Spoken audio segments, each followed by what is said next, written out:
Okay, everyone. Good morning. Apologize for the delay. I came in early to try to figure it out, and I wasn't able to, obviously. So we'll record it and post it as we have been doing. But hopefully, here going forward, we can start to live stream our meetings again. Heather and Jason are not going to be able to make it this morning. So I think we have everybody here.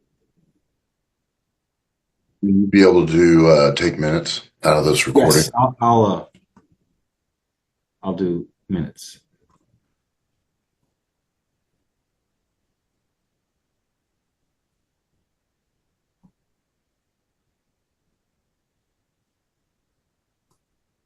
Are you ready to start?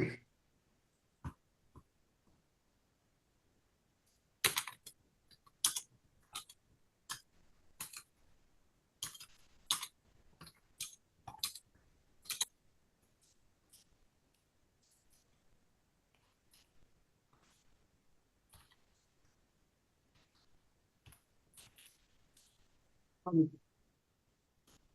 we call the meeting to order?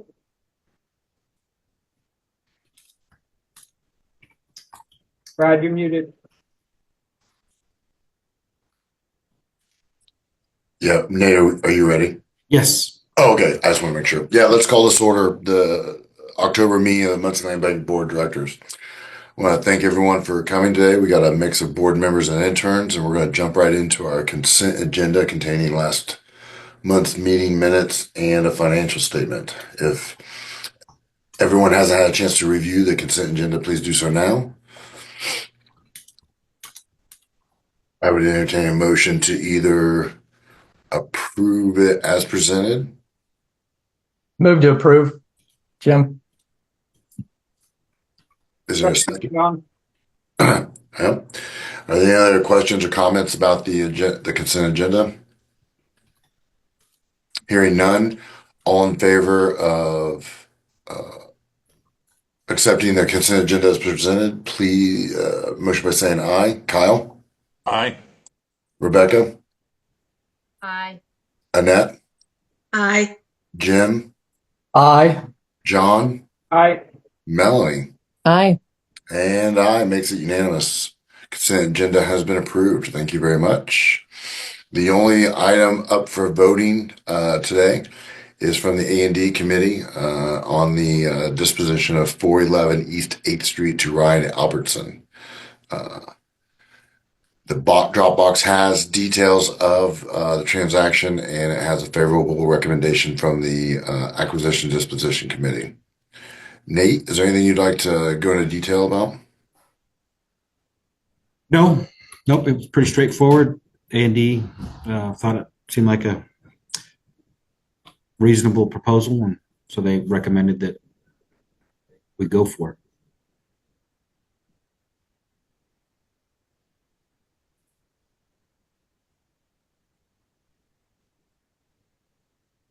Are there any questions from anyone who's not familiar with the property?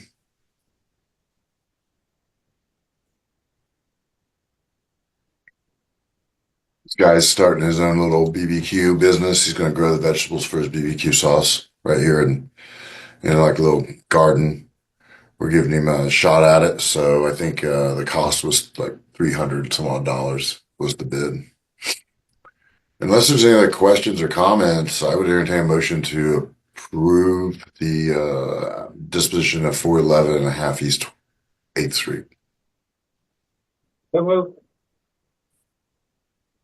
Second.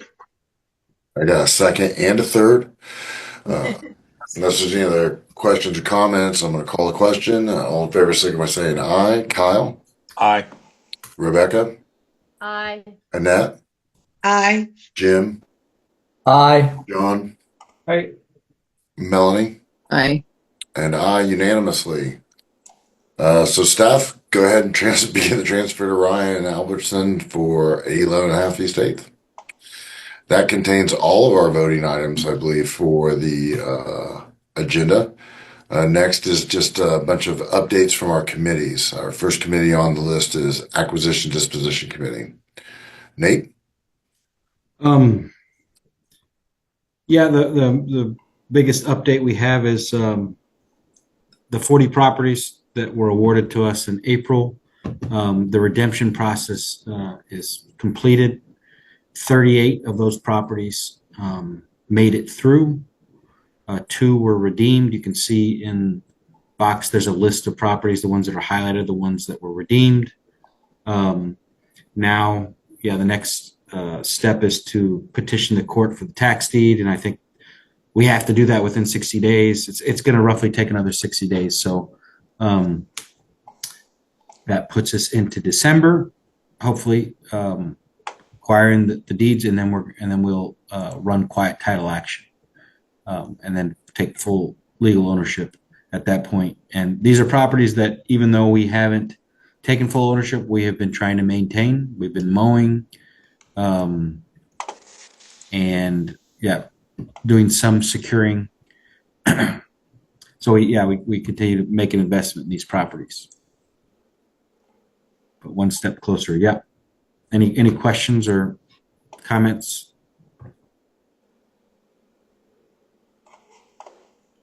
So when the properties that were redeemed, were those redeemed after we had any expenses in them? And are we getting that money back? Yeah, I know that there's some kind, we actually went to the county and asked them about some kind of form that we could fill out. They referred, this is something that I think Hannah, you did, and then they referred us to the building commissioner, and then they referred us back to the county, and then I talked to the lawyer Leslie, and she said that we weren't able to get back what we have in it. Maybe I need to follow up. I think, yeah. Are we? I don't know how we would have a claim to get it back. I mean, I think what we could have potentially gotten back is if we would have bid on the properties at the tax sale. well, But we didn't bid. They were awarded to us, and then we had done, and we're doing it all balled up into one, legal process. So maybe it's hard to parse it out for Leslie, and also we're mowing kind of in good faith. We did try to see if there was some kind of form, and it didn't seem to exist.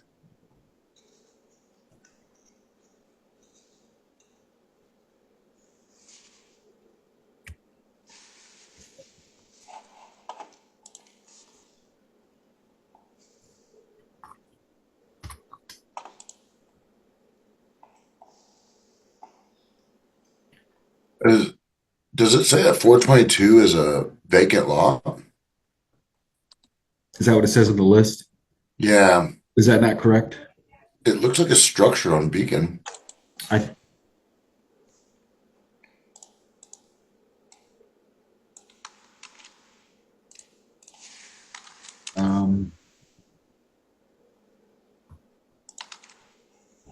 I don't know, Brad. I can't say for sure. If it says vacant lot, I would have thought that maybe it's been demolished. If it hasn't been, and you live right there, so you might. I don't remember any vacant lots in the north side of Howard Street in that block. Yeah, I think it's a structure. I actually can't believe that this structure got redeemed after all the problems that we've had with it. I think that's where there was a lot of like contention. Rebecca remembers this. We had an early neighborhood meeting during COVID, like during the COVID lockdown with the city over like a Zoom meeting about the drugs and the violence that were occurring like right out of this place. So I'm kind of amazed that someone came in but it looks like they changed owners between those times. So that might have something to do with it.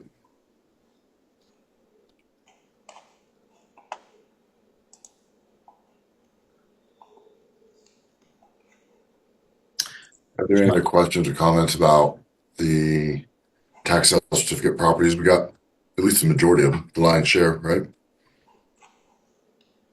You have an update for the spring ask?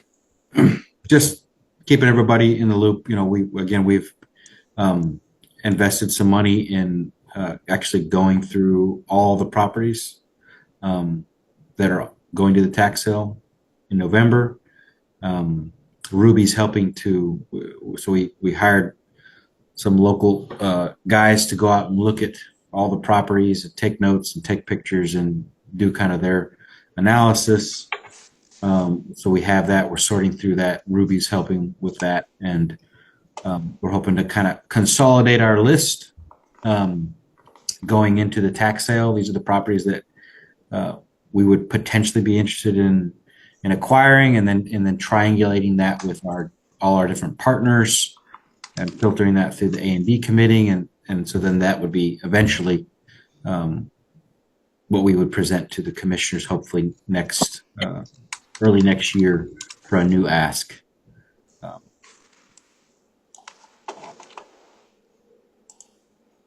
Good work. Thank you. Any questions about the spring ask for Nate? Our next committee is program committees. Last Friday, Nate is the one who presented on the tax sale at First Fridays. That was our first Friday for October. We have yet to find our November First Friday. So if you have someone that might be good in mind, please put them in touch with Nate. Yes, always welcome. Unless there's any comments, questions, or concerns about First Friday, I'm going to move us right into fundraising. You'll notice in the box that there's several different proposals and award letters. I'm going to let Nate sort through this organizations. Yeah, we were awarded our proposal, the grant from Ball Brothers Foundation. Our full proposal, that was $45,000. Yes, that's always very thankful. And that's primarily going to be for operations support, or staff support. I had mentioned we if you want to look at the grant that we sent to the SIA Foundation, that's with an aim at getting our Whiteley partnership up off the ground, having some money to grab some properties, kind of a similar strategy like we did in the old West End. I've sent invoices to the city and MRC for funding. The funding that's been committed to the MLB, I just swung by the mailbox. We got the first installment from the MRC that was announced yesterday at the meeting. And that's 12 payments of $7,500 over the next, how many is that? 2 or 3 years. I can't remember. It's in the 3 years. And then, and I sent the invoice to the mayor about the pilot funding, and look to that coming in, hoping to see that come in sometime soon too. Ready funding, still no definite update. As I understand now, the announcement is going to be made in early November. I'm still hopeful that's going to come through. Who are Nate, do we know who the decision makers are in this whole process? You know, I think there's a lot of input from kind of a committee here of local people, but I think it's the IEDC that actually will make the final decision. But I've reached out to that local committee, and they've said, you know, it's still in the process. Do we know if the local committee made a recommendation one way or another? I mean, the only thing I got was really positive feedback, but no one said, we officially said this is the project that we're recommending, or your project we're recommending. But again, that was a project. Our proposal was balled up into the proposal that the city had had two proposals to ready for some work downtown, and so they balled us up into that project, which is called the Central City Housing Project. So I think that boded well with the committee that we had the city's support and working with the city, collaborating with the city, but no official announcement till early November. And this Ready Grant money isn't just Delaware County. It goes to, correct, other counties around us who have. I think there's eight or nine counties that are part of the East Central Indiana region. Okay. Yeah.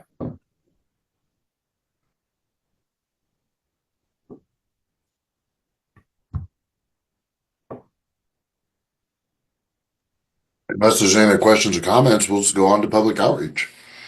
I believe that John and I, we gave a presentation on a bit of our civic engagement, civic education, and at the Civic Symposium at Ball State 3 Saturdays ago. And staff and interns just recently participated in the Restoring Vacant Properties Conference in St. Louis. How'd that go? What do you think, Ruby, Zach, Hannah? It went really well. I really enjoyed myself and learning the different ways other land banks work and other creative reuse for vacant property. It was great. It was very insightful. A lot to consider.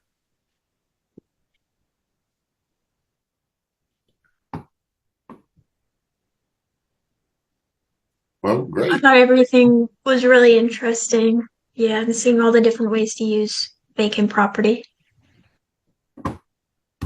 We found that a new secret talent of Hannah. She's like Miss Networker. She was all over the place. All these invitations, all kinds of things. So keep that in your back pocket if you need someone to chuck and jive. That's awesome. And then we'll be participating in the AIA Regional and Urban Design Symposium hosted in Indianapolis on the 14th. I believe that'll be coming directly out of some of our work here on South Council Street. Are there any questions about public outreach for staff? Well, next is our governance committee. Excuse me. We have our EXH story update. I think the governance committee met and kind of talked about how to present that and what maybe formats to use. Yeah, if you want, you can. We met a couple weeks ago, had a really good conversation, and there's a document there called Pathways Forward, kind of outlines our strategy. And so, yeah, we're going to be executing that over the next couple months. If anybody has any specific questions, I can answer those. But you can look at that document if you're interested in Box. Of course, if you haven't had a chance to look at it by now, you can always look at it later and email questions to Nate. You know what's interesting, and I'm sorry, Brad, Nate, when I looked at and I know data committee is going to speak next, this entity, EXH, isn't the biggest purchaser of those types of properties. But when you move over across, who are they in the same sort of mindset as EXH in terms of buying and not really paying the taxes on? Maybe that was in some of the documents and I didn't see that, but you know, I hate to say it this way, we're kind of picking on this entity, but are the others clean, so to speak? Maybe that segues into the next item, number 10. I don't know if anybody has comment on that. I mean, I think we're starting with the EXH example because that's the one that has been most maybe visible within our circles that people have talked about. The fact that, their programs have been created to mow those lots. I've had interaction with the leader of that organization. I mean, I think it speaks to a larger story. That, you know, and as you've mentioned, Jim, it speaks to a larger story here in Delaware County, but also in other counties across the state. And I think that needs to be, you know, we need to be mindful of that when we talk about that, talk about this story too. Yeah, no. And the reason I bring it up or ask about, we're not focusing on the one individual, we're focusing on the process. Yeah. And as such, we can show you examples across the board where multiple entities are taking advantage of the process, which means there's something systematic that needs to improve with the process. We're just, as an entity, Muncie Land Bank, we're just trying to help. And I think it adds value if you can say, well, it's not just this entity, this is a good example, but it's other entities who are taking advantage of the whole process. That's why I asked the question. Yeah.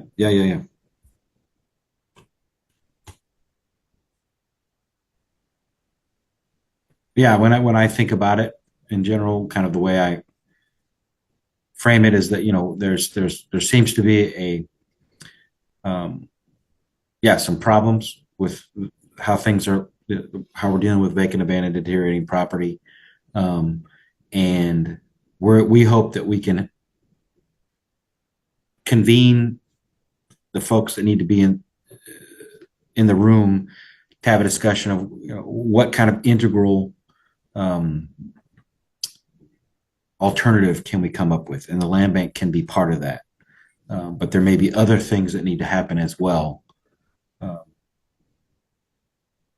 yeah, I think EXH serves as like an example of the egregious issue with the tax sale process.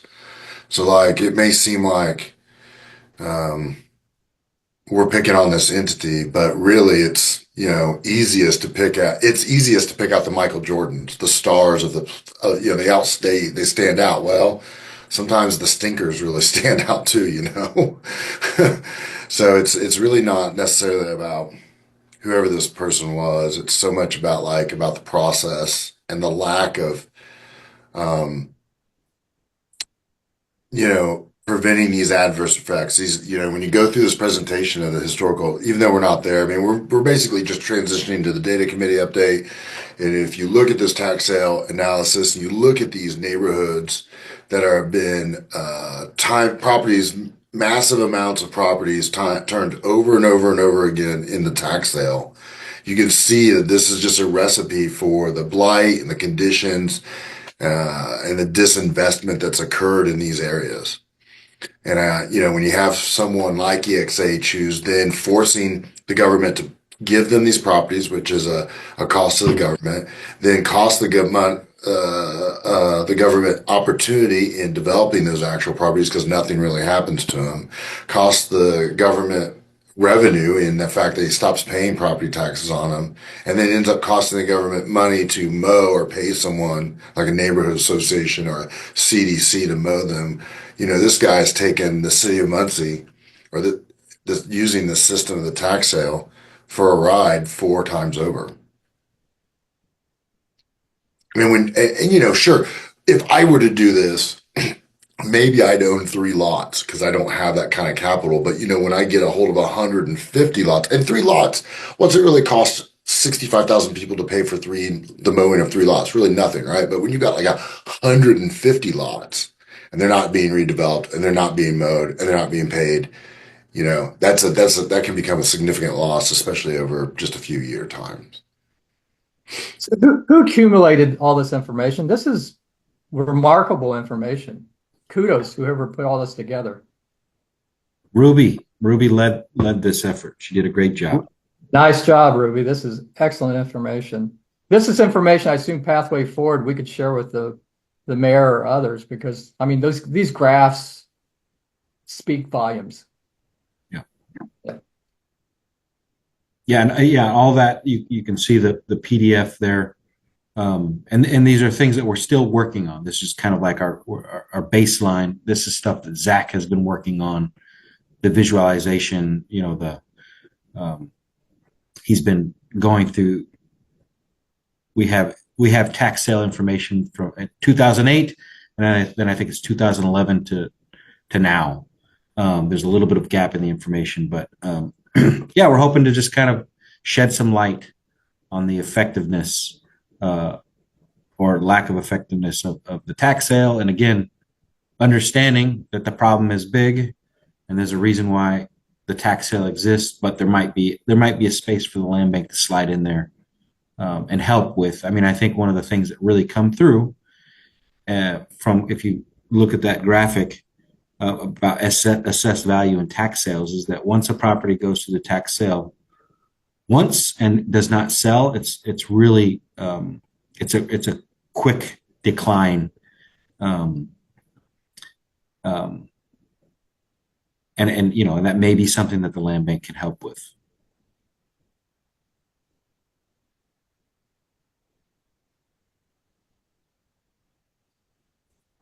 And one of the nice things about what Zach has done, which and Zach is the one that produced the graphs, in conjunction with what Ruby has done, is we have two perspectives on the problem. We have a story that's detailed and specific, and we have a lot of aggregate information. And I think both are really beneficial to us because one of the challenges with those graphs is there's a lot of noise in there. There's a lot of stories to be told. And I think it's really good to have, and you know, the problem with the case study, as Jim is pointing out, is it's just one instance. So I think having the two of those things together is really effective for us in terms of understanding the problem. I think the last two graphs are amazing graphs in displaying the true adverse effect of not getting properties out of the tax sale and back into responsible hands. It doesn't matter if you take an average of appearances and the average values, or if you take the total number, you can clearly see the correlation between assessed value and the number of appearances inside of the tax sale. And anyone, like literally anyone who's in the public sector, this should smack them in the face. This should be, what does Andrew likes to say, a splash of cold water in the face. And that's what these slides should be like. I mean, I'll never forget, I'll be honest, I just told this story the other day to a class.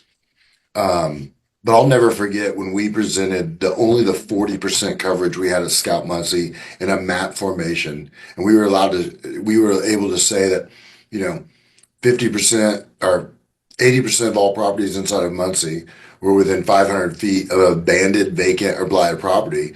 Mayor Tyler's face just dropped. And the next thing you know, we had what we needed to finish the survey. Just the survey. I think like, having a kind of a coming to Jesus moment with these slides with public officials is really the key to this.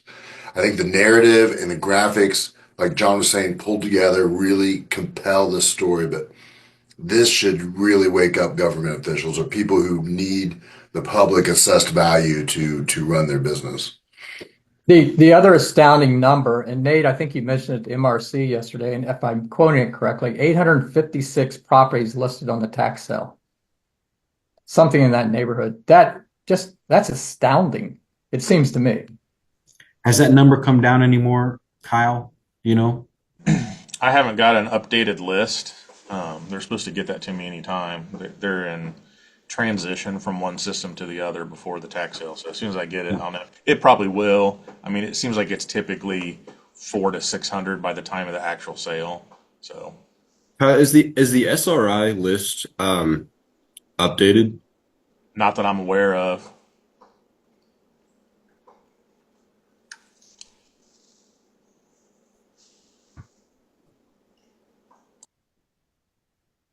Are there any questions for Nate or the interns about the presentation? Is there any concerns, comments? Well, I think that was our last committee update. I don't have I lost my agenda. Yes, that's it. I think now we're at the privilege of the floor. Does anyone have anything that we should be aware of? Hearing nothing, our next meeting will be November 15th, right here on Zoom. And I would entertain a motion to adjourn. Brad, real quick, just to allow folks to get on their calendars, Prosperity Indiana and Pastone and United Way are co-hosting a regional policy and pizza